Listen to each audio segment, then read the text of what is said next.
Hey, what's going on, everybody? So I finally got the XTA coilovers installed, and I promised that I would give you guys a fitment update, where the stance is at and how everything looks, what everything's set at. So I'm going to explain everything in this video.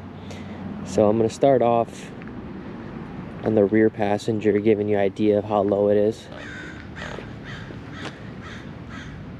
I'm really liking this ride height.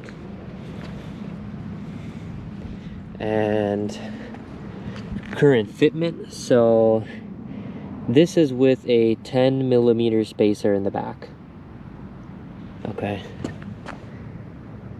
I try to keep the GoPro on narrow mode to give an accurate representation of how everything looks.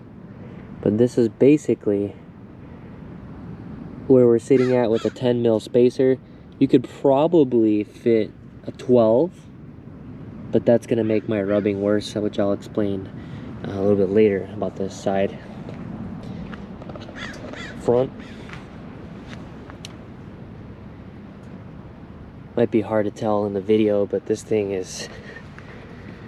I mean, I can fit fingers in there. But it's low, man. It looks... There's no gap whatsoever. The fender is actually probably just slightly under the tire. Okay, so this is also with a 10mm spacer in the front, and I'll explain why I put a 10 in there, because I initially did not have a 10. Okay.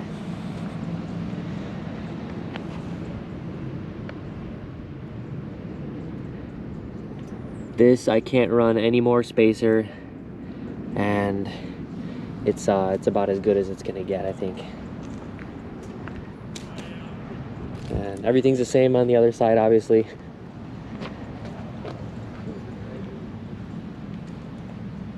Show you guys that.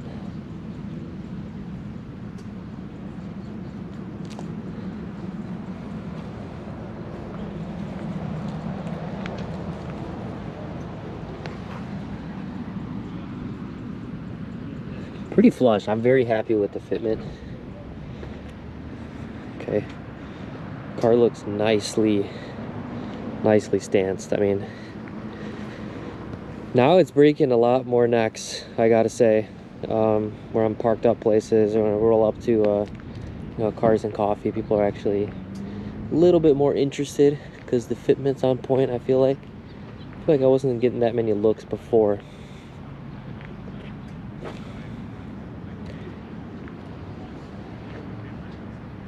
So I'm really liking the fitment.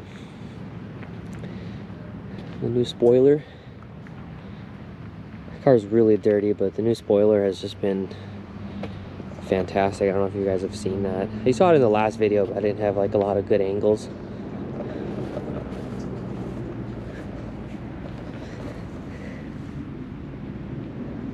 Okay, so I am kind of a dork, and I was gonna measure this for you guys, but I forgot to do it. I'm gonna do it right now. So front, and I don't know if this parking lot is completely level. We're pretty much at like 24 3/4, maybe just slightly less. That's inches.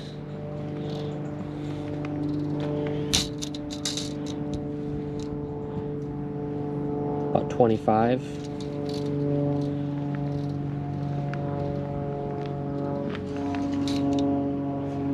25.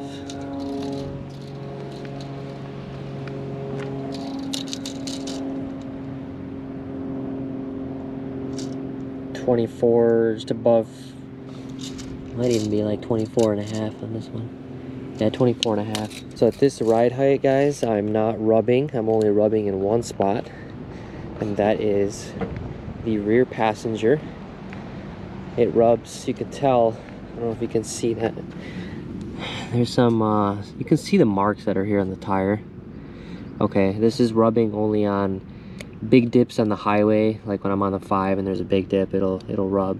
Or if I'm entering like a driveway or some entrance to a business and it's pretty steep and I'm turning left into it, so all the weight's being put onto this side, then you can hear it rubbing. Aside from that, it's not. So that doesn't really bother me. I don't really care about that. I'm gonna test it in the canyons. I haven't gone yet to see if it's gonna rub there. Like, let's say I'm taking a big left sweeping turn at high speed, see if it rubs. Okay, let me talk about the spacers real quick. So I have a 10 millimeter in the back. I got the H&R spacer. This is the one I talked about in the last video. So you can see that silver. And then what ended up happening is, and this is a good thing to know for you guys also looking to buy the XTA coilovers, is I was told by Apex that a 5 millimeter spacer was gonna work for the front to clear the strut. That is not true. They need to update their information, or just, I don't know where they came up with that number from. I guess it varies depending on tire, wheel, etc., but they know their wheels. Maybe it's the tire that threw them off. But when I put the 5 on, it was basically rubbing on the strut itself. Like, you would turn the wheel and it was just on the strut, right on the perch. So the car basically couldn't move. So instead what we did was we put a 10 millimeter. So I have the Machtschnell, because I got these at EAS, and I think that's their brand according to what the guy said. So I got a 10 mil up front, and I'm gonna put my alignment sheet on the screen here. I'm just gonna pull it up on my phone real quick.